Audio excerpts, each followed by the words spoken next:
Did you hear the words there? He's the one that can take it. He's the one that we need. He's the one that we're going to look to. And The Dark Knight, that is the second best movie that did not get nominated for Best Picture, in my opinion, this year. There's the one I think is even better we'll get to later.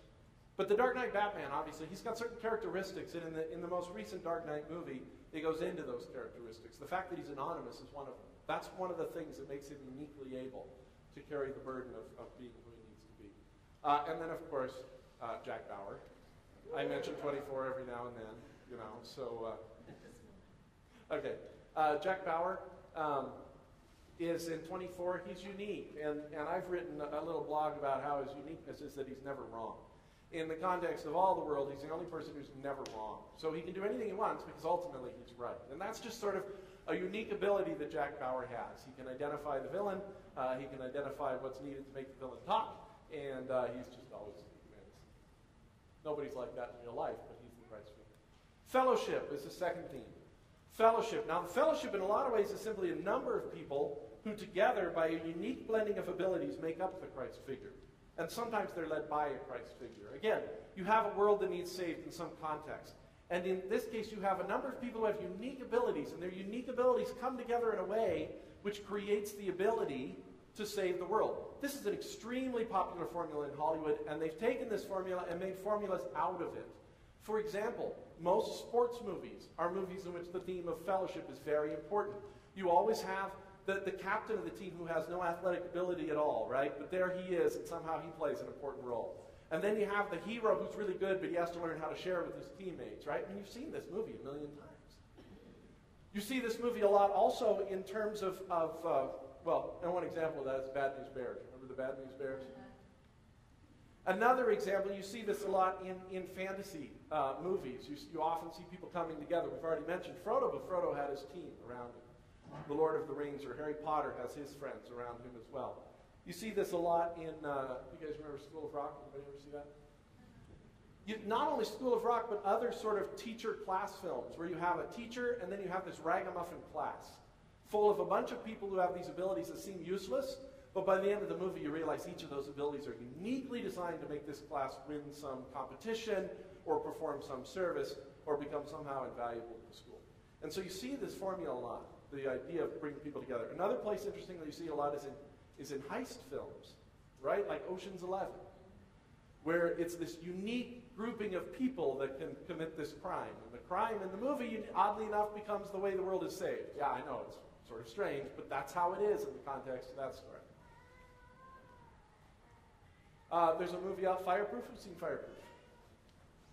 Okay, Fireproof is a good movie, and Fireproof is by the same guys who did, not interestingly enough, a fellowship sports team movie, Facing the Giants, a few years ago.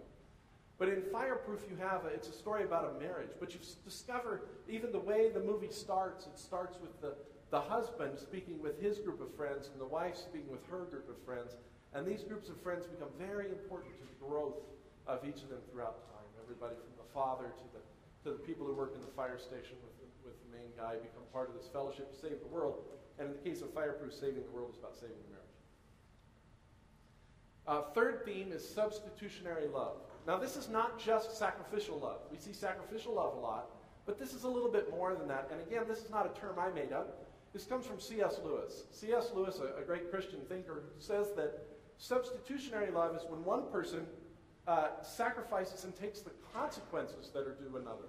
You see this all the time in movies, for example, when the heroine would throw herself in front of the bullet to save the hero, right? So that's a very specific example. She's giving her life to save his life.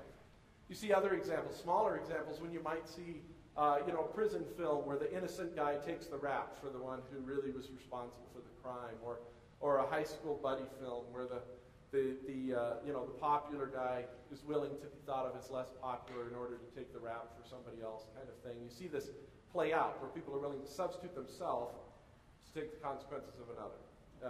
And this is rampant in classic literature as well. The next one is redemption. A redemption is pretty much what you think of, a change of one character from one state to a better state. Now, let's be clear. Sometimes that can be from bad to slightly less bad. Sometimes that can be from great to even greater. and all the ranges in between. But there's a change. And again, it's within the context of the movie. So what you see as redemption, what you see as valuable, may not be what the people who wrote the movie see. But in the context of the way they write the movie, they're seeing somebody move from one place to a better. For example, maybe you're not in favor of vengeance. Maybe you don't think vengeance is a good way to go. But a movie that is about vengeance might in fact say that somebody who goes from being weak and forgiving to suddenly becoming vengeful and vindictive has been redeemed, that they have been moved to a better state in terms of the movie. Often the redemption comes through suffering, not always, but often. Often involving turning away from an established weakness, established in the course of the movie, or temptation. And interestingly enough, it's very, very often, surprisingly often, represented by the symbol of water, or immersion, specifically. In fact, who's seen a movie called Shawshank Redemption? It's got redemption in the title. That doesn't give you a hint about what the movie's about. And one of the key elements in this movie is when the main character has escaped from prison. Okay, he's reaching his redemption. He's escaped from prison, and this is how the scene plays out.